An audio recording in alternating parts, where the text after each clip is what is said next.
In the Quran, it is related that man is created in a three-stage process in the mother's womb.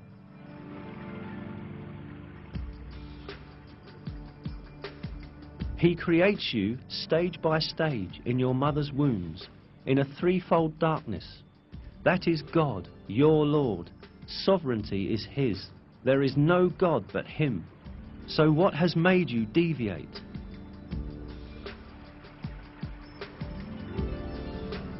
As will be understood, it is pointed out in this verse that a human being is created in the mother's womb in three distinct stages.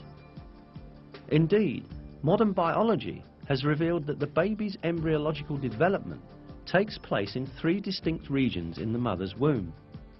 Today, in all of the embryological textbooks studied in the faculties of medicine, this subject is taken as an element of basic knowledge. For instance, in basic human embryology, a fundamental reference text in the field of embryology, this fact is stated as follows. The life in the uterus has three stages: pre-embryonic, first 2.5 weeks, embryonic, until the end of the 8th week, and fetal, from the 8th week to labour. These phases refer to the different developmental stages of a baby. Information on the development in the mother's womb became available only after observations done with modern devices. Yet, just like many other scientific facts, these pieces of information are imparted in the verses of the Quran in a miraculous way.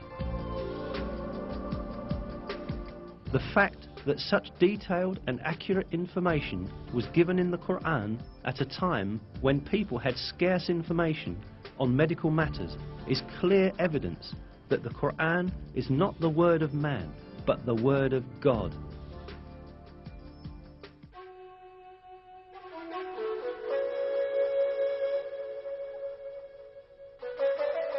Another miraculous aspect of the Quran is that it revealed beforehand a number of important events that would occur in the future. The 27th verse of Surat Al-Fath, for example, gave the believers glad tidings that they would conquer Mecca, which was then under the occupation of pagans.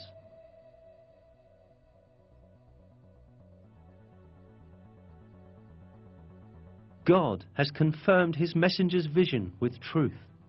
You will enter the Masjid al-Haram in safety, God willing, shaving your heads and cutting your hair without any fear. He knew what you did not know and ordained, in place of this, an imminent victory.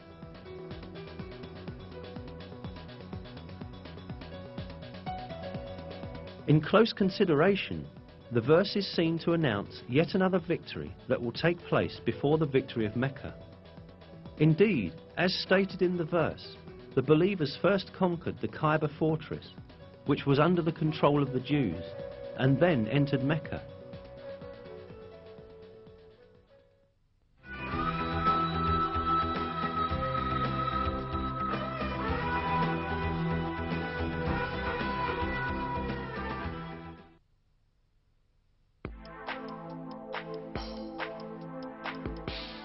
Another piece of news that the Quran gives about the future is found in the first verses of Surat Ar-Rum.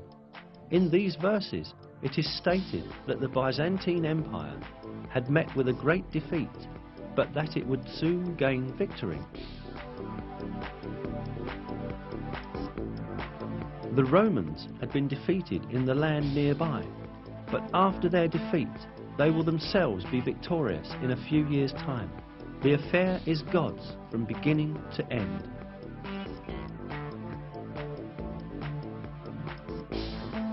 These verses were revealed around 620 CE, almost 7 years after the severe defeat of Christian Byzantium at the hands of the Persians, when the Byzantines lost Jerusalem. Yet it was related in the verses that Byzantium would shortly be victorious. In fact, Byzantium had then suffered such heavy losses that it seemed impossible for it even to maintain its existence let alone be victorious again. Not only the Persians, but also Avars, Slavs and Lombards posed serious threats to the Byzantine Empire. The Avars had come as far as the walls of Constantinople. The Byzantine Emperor Heraclius had ordered the gold and silver in churches to be melted and turned into money in order to meet the expenses of the army. Many governors had revolted against Emperor Heraclius, and the empire was on the point of collapse. Mesopotamia, Cilicia, Syria, Palestine, Egypt and Armenia, which earlier belonged to Byzantium, were invaded by the idolater Persians. In short, everyone was expecting the Byzantine Empire to be destroyed.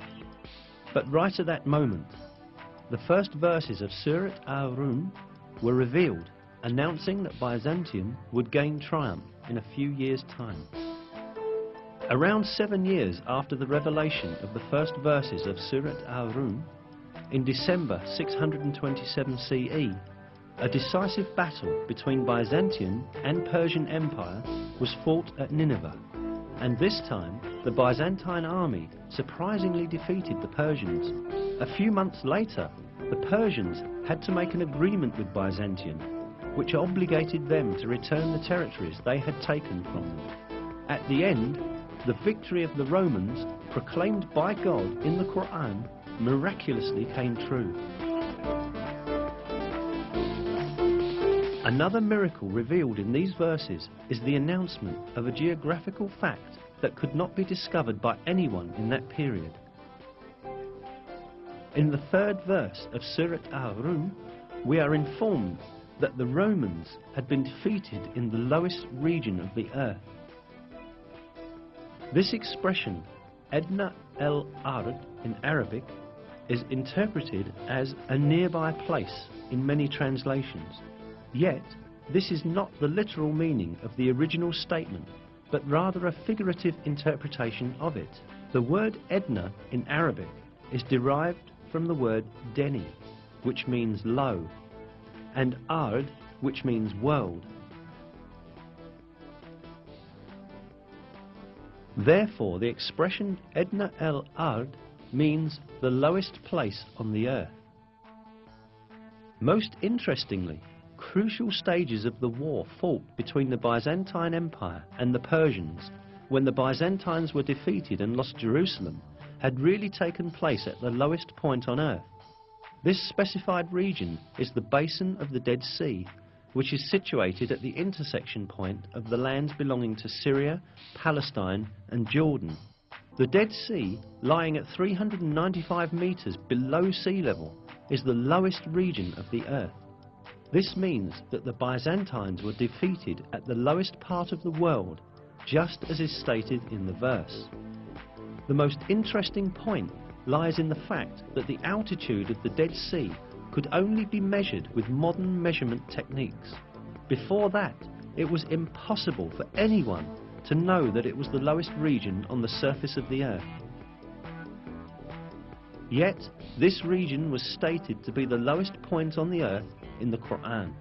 Hence, this provides another evidence that the Quran is divine revelation.